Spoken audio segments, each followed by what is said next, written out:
Dude, Thaddeus, Mm-hmm. man, how are you doing? Yeah, good.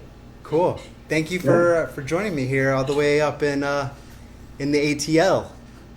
I'm now in the ATL. Yeah, How do you that's like great. it? How do you like it up there? I've been here since December, and I've been to a couple shows and just been working hard trying to get the gallery reopened. But it's really cool. There's like a lot of street art. There's a lot of artists, really good music scene. You know. Nice. And you're near the Little Five Points? Oh yeah, like a mile away from Little Five Points. That's the best place. Yeah. I'm like between Decatur and Little Five Points. Very cool, man. So, And you're yeah. still working your own art. I see you got some stuff there in the background. Yeah. I mean, yeah. Painting is something that I just do. It's like when we were younger, and it was just like there was never a question of like what we wanted to do. It was just like we're going skating. Right. It's like it's like what do you like? Now I'm painting, So Very cool, man. And when yeah, did you start painting? I mean, for the record here. like I wanted to paint. Like there was a South Florida artist I'm not gonna mention, and like I bought one of his pieces, and it was like really inspiring. And I woke up one day in like '95, and I hopped in my Carmen Gia and drove down to Pearls in Fort Lauderdale, and just bought like $500 worth of oil paint, Yeah. raw canvas, brushes, and I just went home and started painting. And I really enjoyed it, but at the same time, I was kind of pushed into the culinary world by my family, and so the culinary world kind of sucked up all my artistic energy, and so I wasn't able to dedicate myself to the craft. Yeah. And then back in uh, I guess in like 2014, I quit the culinary world, and some friends opened up a bar, and so I was like working 35 hours a week and making more money than a sous chef than I was as a sous chef. Damn. So like I had all this extra time and extra money, so I started painting again, and Garo had jumped the shark, and I was like, "Hey Garo, what do I got to do to do a show there?" And he's like, get a bunch of paintings together and so we'll set a date. And so I had my first show September of 2015. Wow. I jumped the shark, and I had like 50 some odd pieces, and I sold like half of them opening night. Damn, We dude. kind we kind of did one of those auctions where you went to the book and wrote in your bid, kind of thing. Silent auction type thing, yeah. But it was kind of cool because I'd been working at this bar, and like for artists, truthfully, like if you need to have a job, like that's not in the art world, go be a bartender, because you have like this great audience that your bar patrons want to be your friend. Like there's this like relationship, and so they all came out. Like all my bar patrons came out to my show and bought my paintings, and it was really like it was quite amazing. Huh. You, At that and then point, had you established your name Inchoate, or is that something that came a little bit? yeah. So I wanted to have an art. I wanted to change my name for the art, and my middle name is Thaddeus, and I was reading an H.P. Lovecraft story, The Shunned House, and he's like describing the basement and this like demonic inchoate glow of weirdness or whatever, like H.P. Lovecraft does. And I was like, oh, inchoate, that's a cool word. And I looked it up, and it was like the beginning growth of kind of the like incomplete, somewhat incoherent, kind of thing. And I was like, oh, that's kind of cool because I'm a starting art. Like this is describing where I'm at right now in my art. So I'll take the last name Inchoate. And then after the show, a warehouse across the street opened up, and the curator there was like, "Do you want to take over the gallery?" And I didn't know how to be a gallerist. I didn't know the art world. But I was like, whatever. Let me see what I can do with this, because I did recognize that I kind of have the art brain and the business brain, which a lot of artists don't have. Yeah. So I went around and asked a bunch of artists, like, what are the downsides to the scene? Like, what's going on in the scene? And like, I kind of looked at what was going on myself, and like, only the popular kids were getting shows, and like, so many people were frustrated because galleries make you jump through hoops, pay wall fees. Oh, you got to go get your stuff framed by this framer, and you have to go use this guy to get prints, and you got to print up this many prints. And so it's all pay to play. And so I was like, well, let me see if I can figure out a way to do a local gallery scene where we're not making money off the artists. And that's kind of how I developed the whole Inchoate plan. This was sort of, would this be considered part of the Fat Village community, or was this kind of out a little bit on the outs? This was the MASS, Music and Arts South of Sunrise. Right on, yeah. Which I could call RIS, Real Estate and Investment South of Sunrise. Gotcha. Because like so many art districts, the people who are managing it and running it don't care about the art. They just care about the money and the investment and all that stuff. And it's kind of sad. Well, you see that in every major metropolitan city that has an art scene. The arts come in, they make it popular, then they get priced out, and they have to move to a new location. And it's like this cycle that just, right? Yeah, and like, no one likes to hear this, and I'm the guy who always points out like the big problem in the room, but it's partially the artist's fault. Like, we don't reinvest in the communities that we're, the artists make it big and then they leave. Well, yeah, sometimes, yeah. They don't,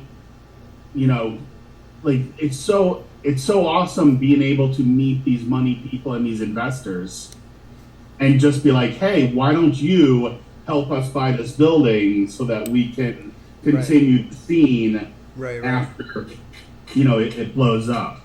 And it's not an easy thing to do, but it's also just not, artists aren't doing that. I guess because artists don't think like business people. Sure.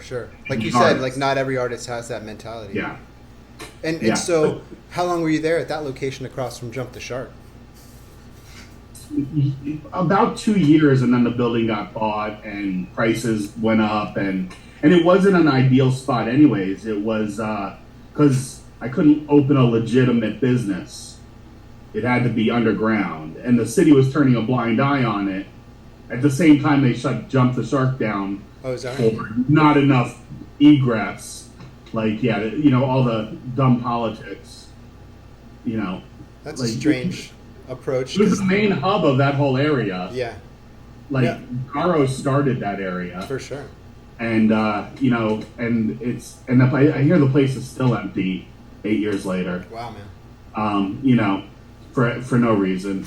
It's just, greed and silliness. Yeah. No, and so you moved a little further north after that. So Daryl Bonebreak from the Vacant Andes, drummer extraordinaire, he came to the Chuck Loose show where we were doing all the gig poster show, and he was like, what are your next plans? And I'm like, I'm trying to raise some money, get a brick and mortar, get a beer and wine license, yeah, so that I can make money off the beer and wine and not charge the artist wall fees, right? And support the artists on those levels. Like, that's the most important thing to the whole Inchoate art gallery brand thing, is that we're giving support and helping artists grow and helping artists who don't have the means, because the artists who are popular or people like, they get everything, they get all the opportunities. Sure. And that's great for them, but there's so many artists out there that are overlooked, and so I try to work with the underdog. Yeah. No, that was a sweet spot, that location. It was around just south of Commercial, between Oakland and Commercial. It was on Prospect in it was an old bank that turned into a pawn shop. Yeah. And it was like this freestanding building. It had like 4 white pillars in front of it. Yeah. So it like looked really cool. And the landlord, Fiona, she was a friend of ours, and she owns a little seamstress there. And so she needed a tenant who would work with her with the parking and not be open during the day necessarily. And that was going great. You know, things were really moving. I was really getting a handle on, you know, curating and working with artists, and then Corona hit. Yeah. And that kind of, you know, that shut that down. And it was a scary time because, you know, I'm sitting there like, you know, I finally get this thing up and running, things working, and then like just like the universe takes a big dump. But the cool thing was I didn't really let it bother me, and I was like, okay, let me pull back, focus on my own art, and work on some things. And I remember like everybody started getting their like government checks, and so many people were like, well, I don't need the money, so I'm sending the check back. And I was like, no, go buy art from your local artists. Go use that money at your local, like, taco place. Like, go buy ramen from Takeshi. Like, don't, like, that's what that money's there for. Like, maybe you don't need it, so go help support the people in your community do. And it was a great time because, you know, I sold a lot of art for Blair. I sold a bunch of my art. I got a bunch of commissions. And so, it's like, things were going pretty good. And then the SBA came out with a shuttered venue grant. And because I ran my art gallery different than other art galleries, where I sold beverages, I sold snacks, I had a door guy and had live performances. I met all the requirements. Oh wow! And they gave me $35,000 to reopen. And that's when I left Florida and went to Greenville, South Carolina. What was the impetus to send you up that way? You have friends there? Had you been there before? I know. I'd never been there before. I didn't know one person in the city. Really? And but it's a college town, right? Like not. It's like a suburb of a college town. It's like, well, there's what is it? Clemson, like 40 minutes away. Oh, is that far? Huh? That's kind of the college. It's there's a lot of like medical community there. Okay. And there's a big BMW plant and a Ryobi plant. Huh. And all that. Gotcha. But it was like top 10 in like American cities for local art. It was one of the top 10 growing cities in the nation. Oh wow. And my plan was to get up there, meet with investors, and buy some property so that we could do the whole thing on a larger level. Yeah. And everything was working good, and I was there 2 years, and business was good and growing, but they had this liquor liability law that was just shutting places down left and right. Is that a state thing or just state thing? Yeah, like is that the mini bottle? Like what is that like? No. This is something. So you know how like, you know, yeah, hey puppy. He's going nuts over here. You know how if you go to a bar, the bartender is only supposed to serve you 2 drinks an hour? Gotcha. Like kind of thing, okay. Right? They're not supposed to over-serve you. So if you go out to Fort Lauderdale Beach and you go to Elbow Room and you have a beer there, and then you go around the corner to another bar and you have a beer there, and then you go to another club and for some reason you get totally smashed. Yeah. You get in your car and you go harm someone. The last place you drank at who overserved you, yeah, it has some liability. Get out. Because they overserved you. But in South Carolina, they can sue all the way back to the first bar you drank at. Wow. Yeah. So you come into my bar, you drink 1 beer, you leave, you're sober, and then you go to another bar and get hammered. I'm liable for that. Insane. And so my insurance went at 6x. It went from $100 a month to $600 a month. And that doesn't sound like a lot of money, but when you're a small art gallery, it's a lot of money. Yeah, no, I mean, it just, in the scheme of all the other expenses you have, it doesn't help to have something like that. I watched 2 breweries close down. I watched 10 clubs. 20 restaurants, Wow. all closing, all for the same reason. Right, They couldn't afford their liability insurance. Second pandemic. So, I mean, South Carolina's got to figure that out. I hope they do. But, and I met so many great artists and musicians. And, I mean, I hosted over 100 different bands. Everything from, like country to punk rock, hip hop, singer-songwriters. Really, really cool. I sold a ton of painting. I sold more art there than I did in Fort Lauderdale. Really? And I kind of think because South Florida is a little bit too vagrant for art collecting. Like the people who buy art, they buy like $50, $100 pieces, like just very small pieces. But they're not dishing out 500 or a grand or 1,500 for anything big because they're living in a 600 square foot apartment and they're paying $2,000 a month. Right. Yeah, that's for sure. In Greenville and also here in Atlanta, like people have homes, like they have a plate, like they're there. Yeah. They're moving around all the time, you know how it is down there. For sure. And did you have artists that you represented in Florida that you brought with you and took up to Greenville, or did you make? I'm sure you made new connections. Yeah, there was a lot of work that I had collected over the years from like Blair and Emilio Ramir and Baca and so and I was I always invite. I was like, come up here, we'll do like artist in residence, and that's a really hard thing to do.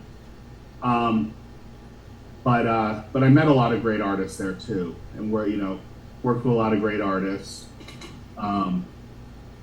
So it was a cool experience, a good experience, and met a lot of good people. Yeah. But it was very small town, small town problems, issues, gossiping and bullying and just dumbness. Yeah.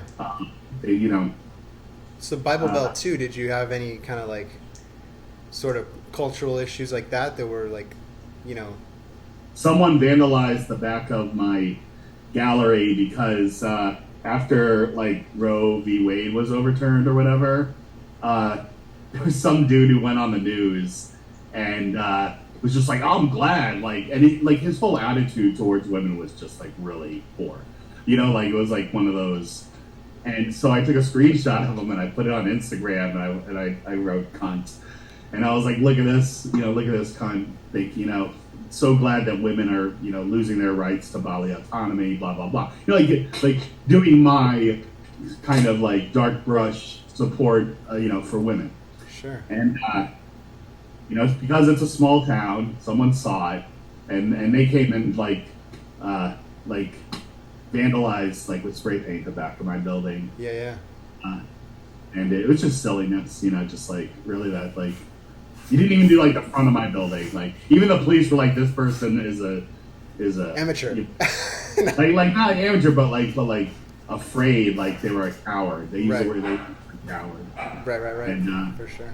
And then there was some issues with promoters trying to bully me, and one promoter called me up and tried to tell me when I could and couldn't schedule bands, and I'm just like, yeah, no, you do you, I'm gonna do me. If you want to collab, let's. They don't know how to collab up there.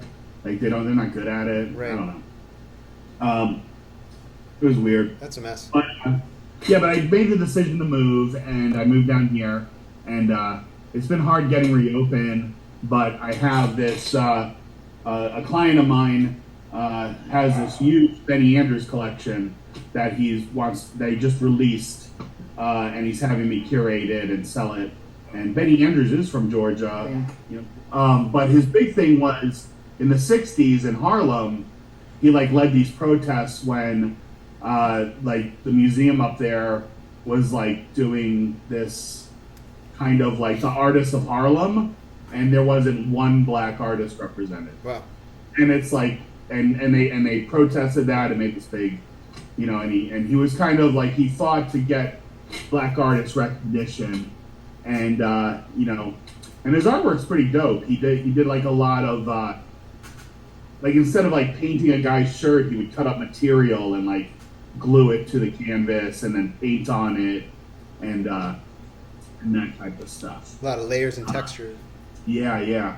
But Matthew's father, started collecting his work in the early '60s and into the '70s, and they became friends. I mean, Matthew grew up going on vacation upstate New York with Benny and his children, and all that. So we have this big collection, and we're trying to sell it. Very cool.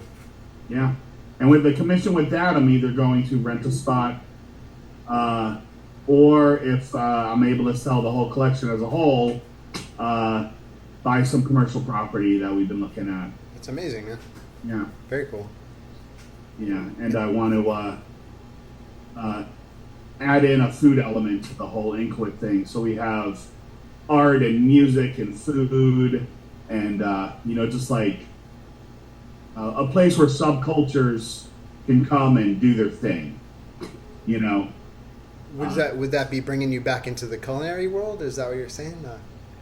Or would well, you? I mean, I have the culinary skills, and I shouldn't waste them. Like, you know what I mean? So it's besides that, it's kind of like, like people go to art. I'm not saying people don't go to art galleries, but you generally go to an art gallery, you look at the art, and then you go to the party. Yeah. And what Inchoate tries to do is have the party there. And the formula works really well, because people come in to see live music, or they, come in for this event, right.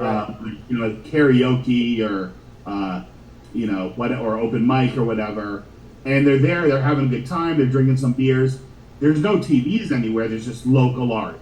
Yeah. And, you can see it, like they'll keep on like looking over at these paintings and, in the very least, they become familiar with the different local artists that are on the walls. And the best is they become a fan of the local artists. Yeah. And that's kind of one of my big philosophies with talking with artists. Like, when we have a show, they're like, I hope I really sell some paintings. And it's like, I hope we sell some paintings too, but what we need to do is build your fan base. Like, focus on building your fan base. Because you're not, like, you might, like, it's great to sell a painting, but it's better to build fans. Because your fans buy your art over and over and over and over again. Where, someone just rolling in and buying a piece of art, they might not buy your art ever again. Right. Just like, it goes with the couch, kind of mentality.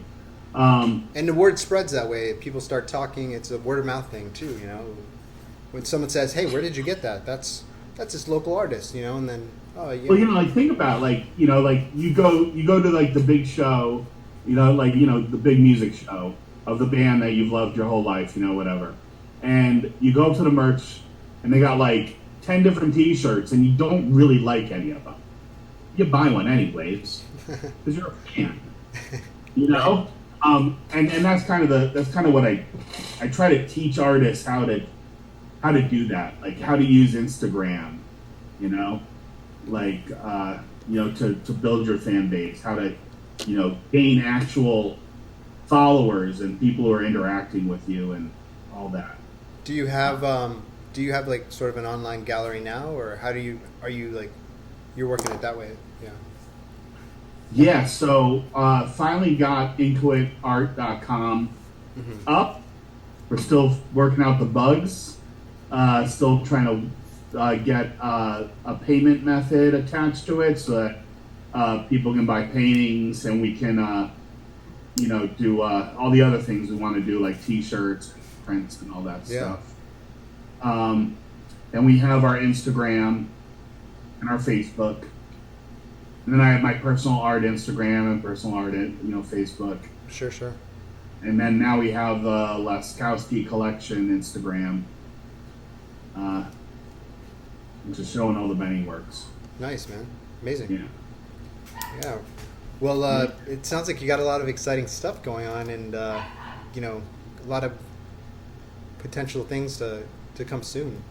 Look forward to watching your growth and seeing you get, your foothold in Atlanta there. Yeah, yeah. I mean, it's the long-term plan is kind of to, buy this commercial property. Like, I want to build a place that has, like, an area for live music, an area like an art gallery for the art, studios for the artists, artists, like things for artists where like frame building, where like we don't do framing for regular customers. We do framing for the artists or people who buy art in our art gallery. Like we're not trying to do all this other. We're not trying to do like T-shirts or sports memorabilia or like your diploma from college. We're just services for the artists. A silkscreen laboratory where artists can go in and make their own shirts and then sell them at our store, sell them at the art brunch that we'll do. Yes. We want to have a recording studio for musicians and a place for them, a practice place for them.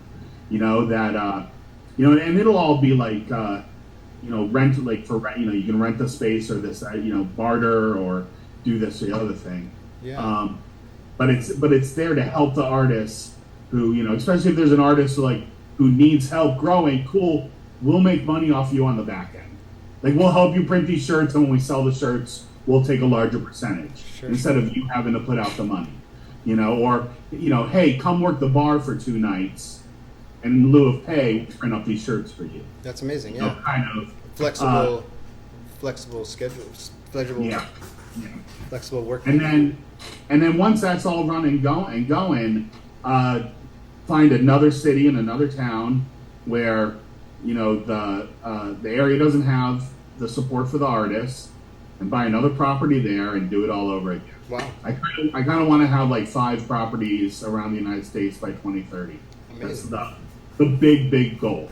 Yeah. That's That's a huge goal. It's huge, but sure, but it's a model that can be, like replicated, kind of like a franchise, but you're I think it's going to be necessary too. Yeah. Like with AI and like a lot of like with all this with AI and automation happening, people are going to spend their money on things made by human beings. So creating spaces where people can be artists, be musicians, be creative, and do the things that we're literally meant to be doing instead of sitting in an office typing at a computer for, you know what I mean? Yeah. Like create these possibilities, these ways that people can get into it. Help someone go from tent to temporary storefront, to like pop up to storefront.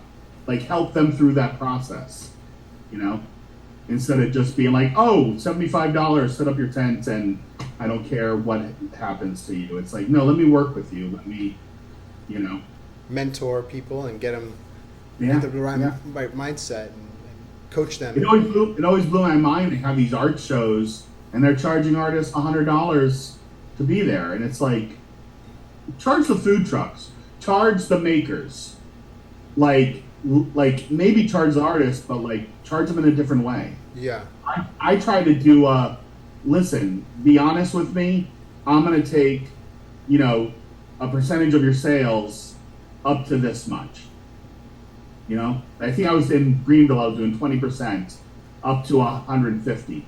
So the most they would pay me was $30. Yeah. If they sold 150. They sold 200, they still only paid me 30. And it was kind of one of those things of like, oh, you're new, you're just starting out, let me help you out. Yeah. Why not? Make money.